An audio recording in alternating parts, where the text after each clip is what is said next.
The White Lotus Explained, Season 1, Episode 4, Recentering. Episode 4 of The White Lotus opens at dawn on Maui, where honeymooners Shane and Rachel Patton are still battling resort manager Armond over their room. The Mossbacher family, tech CFO Nicole, her husband Mark, college daughter Olivia with friend Paula, and teen son Quinn are fraying under the weight of Mark's identity crisis. Grieving heiress Tanya McCoy is still carrying her mother's ashes, and spa manager Belinda is banking on Tanya's promise to fund a wellness business.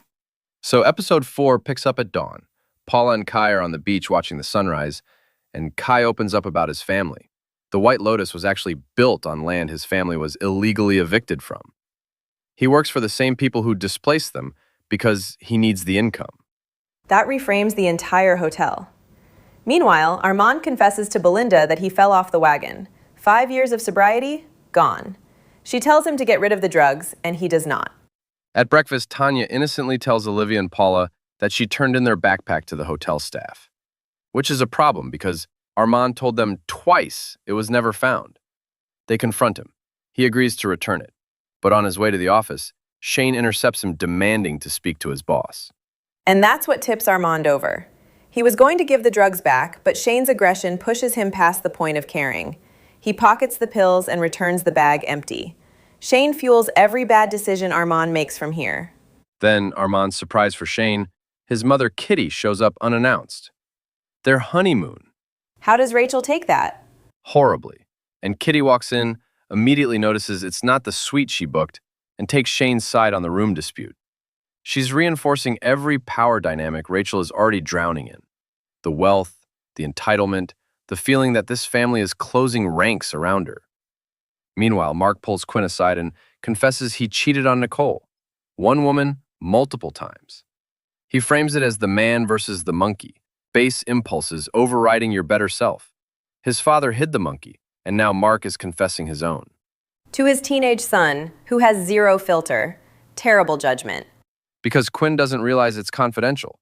At dinner, he casually mentions the $75,000 bracelets Mark bought Nicole as an apology. Detonates his father's secret without knowing it. The family also clashes about privilege. Paula asks Mark what he stands for, and he has no answer. You can see Nicole connecting the dots in real time. The bracelets, the confession. Mark told their son about the affair, and now it's landing at the dinner table. It's the episode title in action. Everyone's debating who should be at the center of the narrative, and nobody is actually listening. Now, does Tanya's date with Greg change things for Belinda? Completely. Tanya meets Greg, a fisherman who stumbles into her room by mistake and cancels on Belinda to have dinner with him. Belinda has already started drafting a business plan. For her, this isn't a scheduling change. It's her future being set aside. On the date, there's a great moment. Tanya discovers Greg works for the Bureau of Land Management, not Black Lives Matter. She'd been thinking BLM, the activist movement, the whole time. He's a federal land ranger. They sleep together anyway. At least somebody's having a good night. Meanwhile, at the Patton dinner, Kitty steers Rachel away from a career and toward charity boards, and Shane backs her up completely. The whole evening closes in on Rachel. And then, Shane calls the number Armond gave him for the general manager. Disconnected line. It's a fake. Active sabotage. Armond actually created a phony business card with a disconnected number to keep Shane from ever reaching his boss. That's a fireable offense all by itself. Shane goes hunting. Meanwhile, Armond has lured Dylan to his office, offering preferred shifts for drugs and sex. Separately, Olivia approaches Kai after the luau, flirting openly without mentioning she knows about him and Paula. That's calculated. Paula told Kai earlier that Olivia takes whatever she has. And now here's Olivia making a move on him at the first real opportunity. So Shane asks Belinda to help him find Armond. She leads him to the manager's office. And they walk in on Armond and Dylan together. Shane turns around smiling. 4 episodes of Armond pulling strings from behind the desk, and now Shane holds a career-ending secret.